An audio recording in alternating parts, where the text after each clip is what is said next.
Seberapa mudah untuk bisa mendapatkan vaksin COVID-19 di Amerika? Selain persediaan vaksin yang memadai, sistem distribusi vaksin dilakukan lewat 21 jaringan apotek di sedikitnya 40.000 lokasi yang telah lazim digunakan warga Amerika untuk pengobatan sehari-hari. Yeah, so our pharmacists have certification through the American Pharmacists Association and are trained on the storage and handling requirements of the vaccine as well as proper administration technique.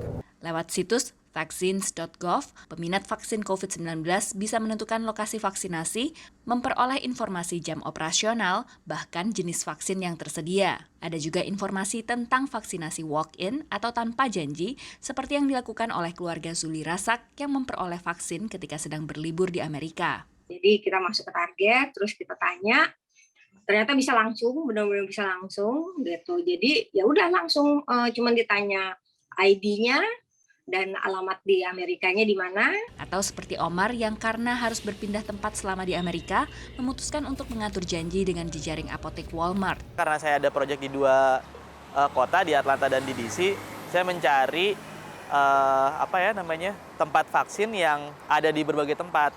Menurut mereka sangat memungkinkan karena semuanya data-data kita dilakukan secara online gitu. Jadi mereka udah punya database yang sudah merecord itu semua. Jadi ya sangat mudah sih. Omar yang sebelumnya telah menerima vaksin di Indonesia membandingkan sistem vaksinasi kedua negara. Mungkin udah negara maju ya, semuanya terstruktur segala macam, informasinya sudah cukup jelas dari CDC-nya dan satu komando yang saya lihat. Sedangkan kalau di Jakarta masih banyak simpang siur ya. Setiap instansi punya informasi masing-masing sehingga kesulitan buat kita sebagai warga negara untuk ngelihat yang mana seperti itu dan mana informasi yang bisa kita pegang. Itu aja sih perbedaan paling signifikan. Sekalipun persediaan vaksin melimpah dengan sistem informasi yang tersentralisasi, 45% warga AS yang belum divaksinasi COVID-19 mengaku pasti tidak akan mengambil vaksin. Menurut jejak pendapat kantor berita Associated Press dan NORC. Pada saat yang sama, vaksin boleh didapatkan seluruh warga secara gratis, khususnya warga usia 12 tahun ke atas, sementara menjelang tahun ajaran baru, vaksin COVID juga mulai diuji klinis untuk anak sekolah di bawah 12 tahun. Selain bekerja sama dengan jejaring apotek, Departemen Kesehatan tingkat kabupaten juga aktif membuka tempat vaksinasi pop-up.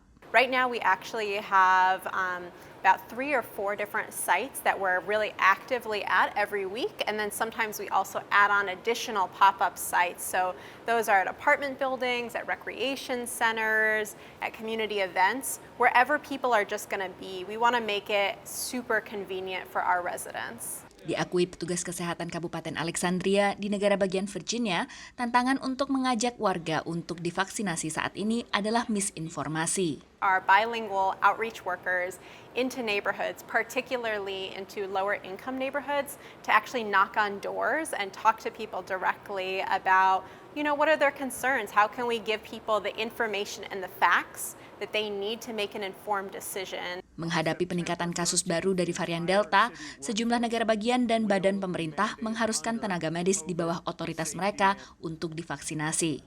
Dari Alexandria, Virginia Gunawan, VOA.